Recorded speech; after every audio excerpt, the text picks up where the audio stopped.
বড় মুখটা দেখাই সবাইকে। দিদি টাকা। হাই গাইস, আমি স্নেহা আর আজ তোমাদের সঙ্গে সব কিছু শেয়ার করবো। আমি সকাল থেকে কি করি আর ফার্স্ট টাইম আমি শেয়ার করছি এইসব ভিডিও, কোনোদিনও শেয়ার করিনি। তো যাই হোক, তোমাদের সঙ্গে ভিডিও শেয়ার করব আর কিছু গল্পও করব আর আমার সময় কাটাও। কেন, যেহেতু অনেকে আমাকে কমেন্ট করে দিদিভাই তুমি এখন ঠিক আছো কি না, অনেকে কমেন্ট করে। তো কেমন করে কাজ করছো, আস্তে আস্তে কাজ করবা, আমি তাদেরকে বুঝাতে পারি না, আমি আস্তে আস্তেই কাজ করি। তো যাই হোক, তাদের জন্য ভিডিও। আর আমাকে যারা এতটাই ভালোবাসা দিচ্ছ, এঙ্গেজমেন্ট আমাকে একদমই কমে গেছিলো, তো তাদের ভালোবাসাতে আমার পুরো আগের মতন সব এঙ্গেজমেন্ট রিচ সব কিছু পেয়েছি। তো অসংখ্য ধন্যবাদ, থ্যাংক ইউ যারা আমার ভিডিও দেখো। তোমরা একটা আমার পরিবার হয়ে গেছো। তো তোমাদের সব ছাড়া আমাদের কিচ্ছু হবে না। তো যাই হোক, এখানে বিছানাটা গোছানো হয়ে গেছে আর সকাল থেকে আমি শুরু করেছি বলতে তোমার দাদাভাই অফিস চলে গেছে, তো তার আগে থেকেই করতাম, তো মাইন্ডে ভাবিনি।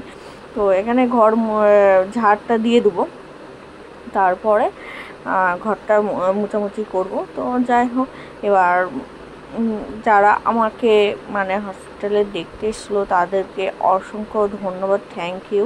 আস্তে আস্তে বসেই আমি কাজ করছি, তোমরা দেখে বুঝতে পারবে। যারা ফেসবুক মেসেঞ্জারে যারা মেসেজ করেছিল, তো তাদের জন্য থ্যাংক ইউ, ধন্যবাদ। আমার খোঁজ রাখার জন্য, এখনকার যুগে কে কার খোঁজ রাখে, তো সবাই খোঁজ রেখেছে। এমনকি সবাই আমাকে সাপোর্ট করেছে, কারো কোনো আমার কোনো দরকার পড়লে গেলে অবশ্যই আমাকে কল করবে বা ফোন করবে, মেসেজ করবে। তো তাদের জন্য অসংখ্য ধন্যবাদ। এইভাবে তোমরা আমার পাশে থেকো, পাশে না থাকলে আমি এগোতে পারবো না।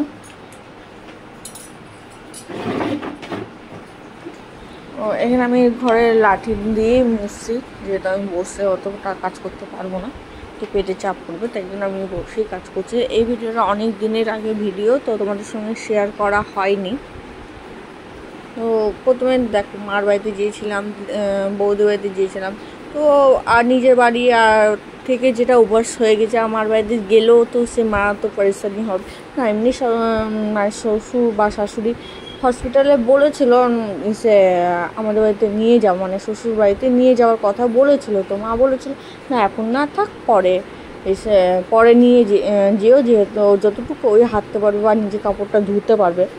তো তখন বলেছে না ঠিক আছে। তারপরে আর কোনো আমার সঙ্গে বা আমার ফ্যামিলির সঙ্গে আমার সঙ্গে কোনো কন্ট্যাক্ট করেনি, বলেও নি আসো বা থেকে যাও। তো যাই হোক, আমি যতটা নিজের সংসারের কাজ নিজেকে করতে হবে আর আস্তে আস্তে করি। আর রেস্ট বলতে তো 2-3 মাস, আর 2-3 মাস কি আর থাকা যায় বলো মার বাড়ি। আর মারও শরীরটা খুব একটা ভালো না। এখানে আমি কিছু বাসন ছিল, চায়ের বাসন আর একটু চা খাওয়ার যেগুলো কাপ টাপ থাকে ওই সব মেজে নিয়েছি। আর তার আগেই সকালবেলা অনেকগুলো বাসন মাজা হয়ে গেছিলো।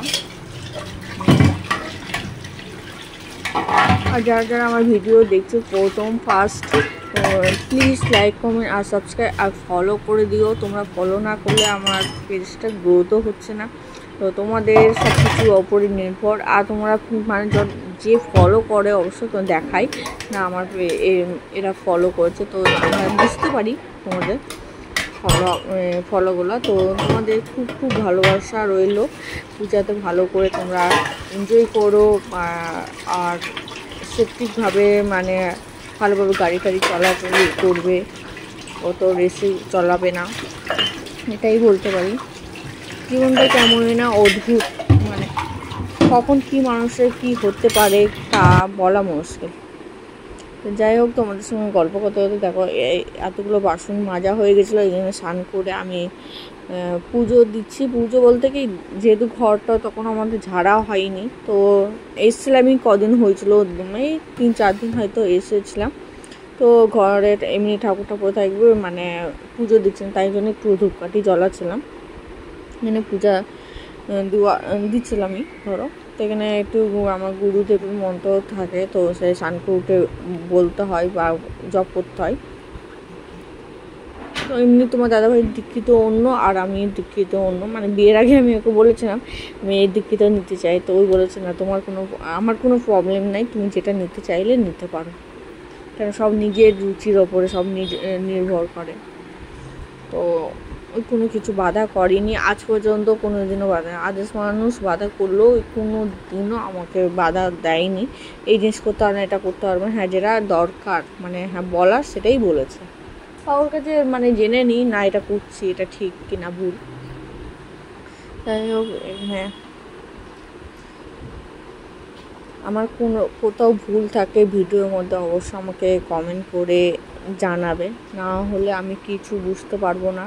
আর এখানে স্নান করে মলম লাগানোর ব্যাপার থাকে, স্নানের আগে লাগাই না, স্নানের পরেই লাগাই। তো মলমটা এখানে লাগাবো, মলম লাগানোর পর অনেকক্ষণ বসে থাকতে হয়। তো বসে থাকার পর আমি এখানে আসলাম রান্নাঘরে। তো তার আগের দিন আমার প্রচুর শরীর খারাপ করছিলো, প্রচুর মানে কোমর ব্যথা করছিলো, মানে জ্বর এসেছিলো। তো আমি খাবার মানে অর্ডার দিয়েছিলাম, বলেছিলাম তুমি খাবার নিয়ে চলে আসবে, কিন্তু প্লেটটা বেশি ফেটে গেছে। রুটি আনতে বলেছিলাম আর বলেছিলাম তো আমি ভাজা করে নেব। তো এই রুটিটা আমি একটা রেখে দিয়েছিলাম, তো বলে আমি সকালবেলা খাবো আর ওষুধ খাবো বলে, কারণ আমার সকালবেলা দেরি হয়ে যায় আর প্রতিদিনই হরলিক্সই খাই, তাই জন্য আমি একটা রুটি রেখে দিয়েছিলাম। ওই রুটিটা খেয়েই আমি এখন ওষুধটা খাবো জ্বরের আর মানে গা হাত ব্যথা, কেন এত যায় না, গা হাত খুব ব্যথা করছে। মানে আমার জীবনে একটার পর রোগ লেগেই আছে এখানে। তো আমাকে এক ডক্টর বলেছে না বেশি করে জল খেতে হবে। আমার জল খাওয়া অনেক কম, মানে আমি খুব কমই খাই, মানে একদমই কম। আর এখানে ঘরে সব কিছু কাপড় চোপড় মেলি, কেন আমি ছাদে যেতে পারি না আর ওর তো সময় নেই। তো আমি একটা দুটো করে কাপড়ই মানে ধুই, এমন করে মানে শুকিয়ে যেতে পারে ঘরে। এখানে দেখছি কত টাকা খাওয়া হলো জল।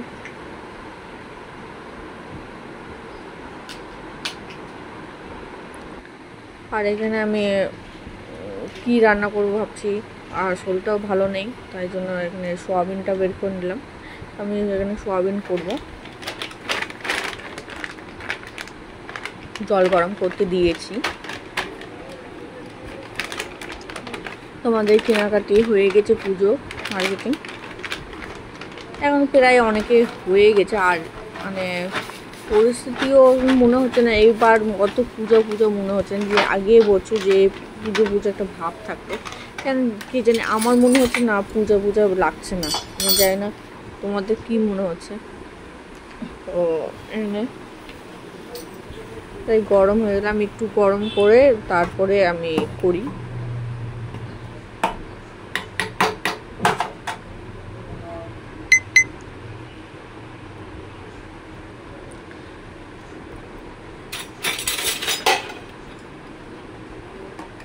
আর এখানে আমার ওটা গরম হয়ে গেছে, তো আমি ভাতটা বসিয়ে দেবো।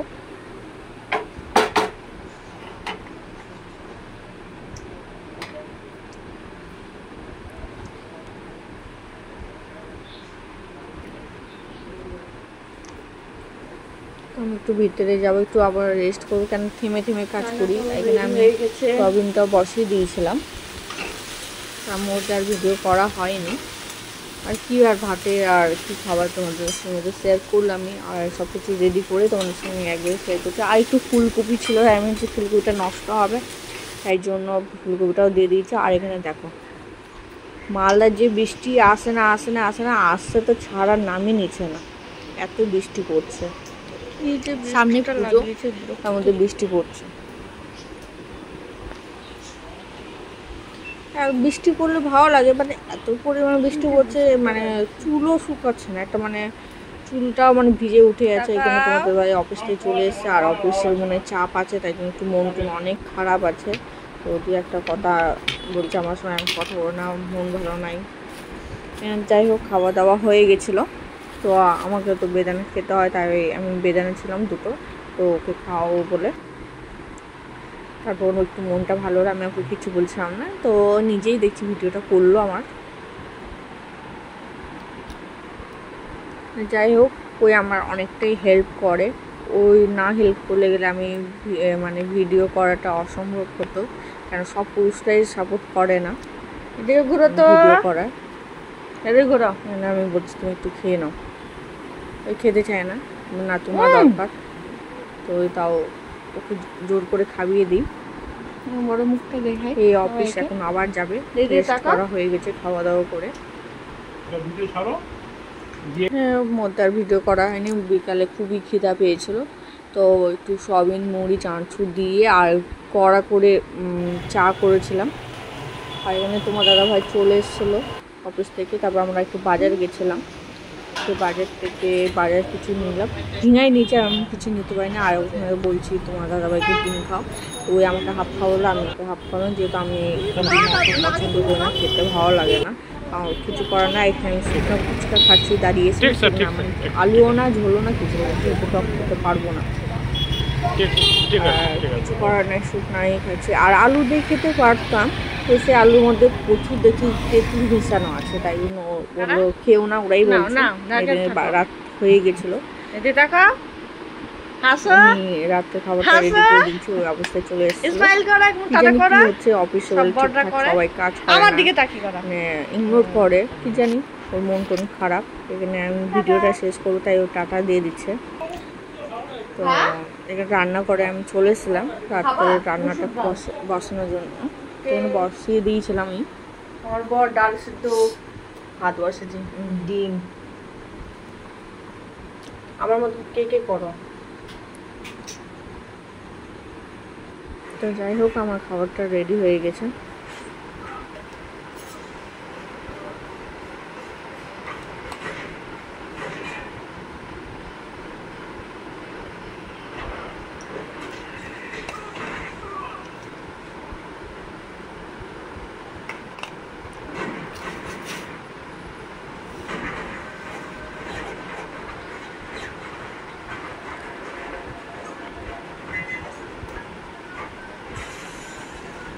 ঘি সোয়াবিন ছিল এই দিনে, আর ডাল সিদ্ধ, আলু সিদ্ধ, ডিম সিদ্ধ, আর একটা ওর ডিমের পোচ। তো আজ রাতের ডিনারটা ছিল। যাই হোক, আমাদের ডিনারটা কমপ্লিট করা হয়ে গেছিলো। ভিডিওটা শেষ করছি, ভালো লাগলে লাইক করুন, বাই।